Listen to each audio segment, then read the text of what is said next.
Hello friends, welcome in my channel learn well basic. विद्यार्थी मित्रांनो, आज आपण राज्य शैक्षणिक संशोधन व प्रशिक्षण परिषद महाराष्ट्र पुणे 30 समग्र शिक्षा अंतर्गत संकलित मूल्यमापन 1 2025-26 इयत्ता 8वी विषय मराठी ची प्रश्नपत्रिका या ठिकाणी उत्तरासह पाहणार आहोत.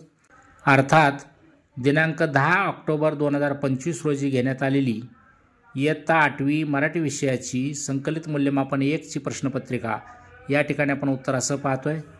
विद्यार्थी मित्रांनो, इयत्ता 5वी ते 10वीचे विविध शैक्षणिक व्हिडिओज पाहण्यासाठी या चॅनलला नक्की सबस्क्राईब करा. तर सुरू करूयात. सुरुवातीला आहे तोंडी चाचणी. प्रश्न 1, खालील जाहिरात वाच व त्यावर आधारित विचारलेल्या प्रश्नांची उत्तरे सांग. या ठिकाणी काही जाहिरातीवर प्रश्न दिलेले आहेत, त्याची उत्तर तोंडी द्यायची आहेत. त्यातला जाहिरातीचा विषय कोणता आहे ते सांग. पुस्तक प्रदर्शनाचे आयोजन कोणी केले आहे ते सांग. वाचनप्रेमींना 50 रुपयाचे मोफत पुस्तक कोणत्या अटीवर मिळणार आहे ते सांग. जाहिरातीत कोणता संदेश दिला आहे व का ते सांग. प्रश्न दुसरा, खाली दिलेल्या सूचनेनुसार कृती कर म्हटलंय. या ठिकाणी एक परिच्छेद दिलेला आहे पहा आणि त्याच्यावर काही प्रश्न विचारलेत. त्यातला वरील परिच्छेदाचे आरोह अवरोहासह प्रकट वाचन कर. मुलांना आनंदाने खेळण्यासाठी कोणती जागा योग्य असते ते सांग. मैदानावर खेळल्याने मुलांच्या कोणत्या गुणांचा विकास होतो, कोणताही एक गुण सांग म्हटले. तर या प्रश्नाची उत्तरे विद्यार्थ्यांनी तोंडी स्वरूपात द्यायची आहेत. लेखी चाचणी. प्रश्न तिसरा, खालील परिच्छेद वाच व त्याखाली दिलेल्या प्रश्नांची उत्तरे लिही म्हटले. तर हा दिलेला परिच्छेद तुम्ही वाचू शकता.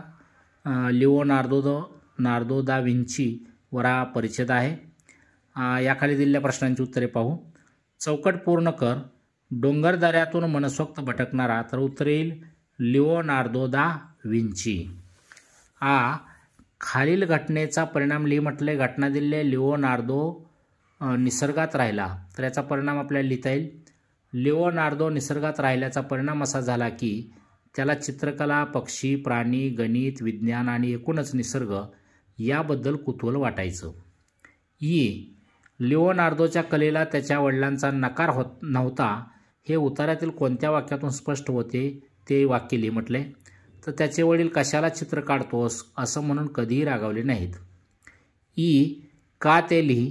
लिओनार्दो निसर्गातील कोणत्याही गोष्टीचे निरीक्षण करून त्यावर प्रयोग करत असे. तर त्याचं उत्तर येईल आपली चित्र खरीखुरी वाटली पाहिजेत याकरता. तुझा आवडता छंद कोणता, तो छंद जोपासण्यासाठी तू कोणकोणते प्रयत्न करतोस किंवा करतेस ते 2 ते 3 वाक्यात लिही. तर हा स्वमतावरचा प्रश्न आहे. याचं उत्तर प्रत्येकाचं वेगळं असू शकतं. नमुन्यादाखल मी लिहिलं उत्तर पहा. माझा आवडता छंद वेगवेगळ्या ऐतिहासिक स्थळांना भेटी देणे हा आहे. हा छंद जोपासण्यासाठी मी ज्या स्थळांबद्दल वाचले किंवा ऐकले आहे त्या स्थळांना सुट्टीमध्ये भेट देतो. तिथे प्रत्यक्ष पाहून अधिक जाणून घेतो. प्रश्न चौथा, रस्त्यावरून जाताना घ्यायची काळजी या विषयावर आई व मुलगा यांच्यामध्ये होणारा संवाद लिही म्हटले. तर या प्रश्नाचं उत्तर विद्यार्थी स्वतःच्या शब्दात लिहू शकतात. प्रत्येकाचं उत्तर या ठिकाणी वेगळं असू शकतं. कल्पना करून हे उत्तर तुम्ही लिहा. प्रश्न 5वा, खालील परिच्छेद वाच व त्यावर आधारित प्रश्नांची उत्तरे लिही. तर तो परिच्छेद तुम्ही वाचू शकता. त्याखालचे प्रश्न पाहू. एका वाक्यात उत्तरे लिही. त्यातला 1, बालनाट्य स्पर्धेत किती शाळांनी सहभाग घेतला होता. तर आपला उत्तर लिहिता येईल बालनाट्य स्पर्धेत 10 शाळांनी सहभाग घेतला होता. 2, रियाला प्रथम क्रमांकाचे बक्षीस कशासाठी जाहीर झाले. तर उत्तर लिहिता येईल उत्कृष्ट अभिनयासाठी प्रथम क्रमांकाचं बक्षीस रियाला जाहीर झालं. रियाच्या यशामागे कोणत्या गोष्टी महत्त्वाच्या ठरल्या ते लिही म्हटले. तर रियाने दिवस रात्र एक करून संवाद पाठ केले. नाटकाच्या तालमीला ती खूप वेळ देऊ लागली. तिने आपला आत्मविश्वास ढळू दिला नाही. रियाच्या अनुभवातून विद्यार्थी म्हणून तुला काय शिकायला मिळाले ते स्वतःच्या शब्दात लिही म्हटले. तर हा स्वमतावरचा प्रश्न आहे. या प्रश्नाचं उत्तर प्रत्येकाचं वेगळं असू शकतं. उदाहरणादाखल मी लिहिलेलं उत्तर या ठिकाणी पहा. कोणतंही काम करताना किंवा अभ्यास करताना आपल्याला आत्मविश्वास असला पाहिजे. आपले उद्दिष्ट साध्य करण्यासाठी आपण दिवसरात्र मेहनत घेतली पाहिजे. त्यासाठी योग्य नियोजन केले पाहिजे, योग्य मार्गदर्शन घेतले पाहिजे. प्रश्न 6. खाली दिलेल्या सूचनानुसार कृती कर. त्यातला 1. चौकोनात दिलेली म्हण ओळखवली. तर या ठिकाणी म्हण जे आहे ते आहे घरोघरी मातीच्या चुली. 2. वरील चौकोनात दिलेल्या म्हणीच्या योग्य अर्थाच्या पर्यायासमोर अशी खूण कर. तर सर्वत्र सारखी परिस्थिती असणे. पर्याय क्रमांक 3 हे उत्तर येईल. थांबला तो संपला या सुवचनाचा अर्थ लिही. तर या सुवचनाचा अर्थ वेगवेगळ्या शब्दात तुम्ही लिहू शकता, मात्र याचा आशय असा असेल, माणसाने आपले ध्येय किंवा लक्ष्य साध्य करण्यासाठी प्रयत्नामध्ये सातत्य ठेवले पाहिजे, तरच त्याला अपेक्षित यश मिळेल.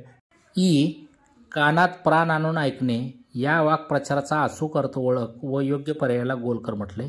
तर कानात प्राण आणून ऐकणे म्हणजे लक्षपूर्वक ऐकणे. पर्याय क्रमांक 2 हे उत्तर असेल. प्रश्न 7. खालील कविता वाच व त्याखाली दिलेल्या प्रश्नांची उत्तरे लिही म्हटले. त्यातला वरील कवितेत कशाविषयी वर्णन आले आहे ते लिही म्हटले. तर वरील कवितेमध्ये विज्ञानाने केलेली प्रगती किंवा विज्ञानामुळे झालेली क्रांती याचं वर्णन आलेलं आहे. नवसूर्य या शब्दातून कवीला अभिप्रेत असलेला अर्थ. तर नवीन आशा. पर्याय क्रमांक 2 हे उत्तर येईल. वरील कवितेतील यमक जुळणारी कोणती एक शब्दाची जोडी लिही म्हटले. तर या ठिकाणी खूप जोड्या आहेत, तुम्ही कोणती एक लिहित चालेल. उदाहरणार्थ पुढती, क्रांती, दिव्य, भव्य, विजला, दिसला, गेले, आले, ज्वाला, माला वगैरे. खालील अर्थाच्या कवितेतील ओळी शोध व लिही म्हटले. त्यातला 1.